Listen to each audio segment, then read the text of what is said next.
الخطيب محدش قعد مع علي معلول والكلام اللي اتقال ده مش صح.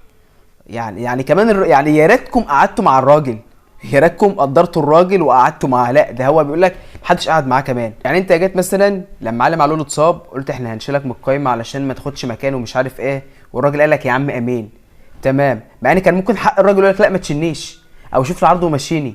لا الراجل يعني تمام وبتاع وان شاء الله هرجع من الاصابه قريب وهتقيدوني تاني في يناير والدنيا تمام. انما انت الوقت بترد كل دوت لعلي معلول ان انت مستني قرار الراجل هيوافق ولا مش هيوافق.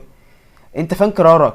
يعني انت كقرار النادي الاهلي او اداره النادي الاهلي انت فين؟ انت مالكش راي؟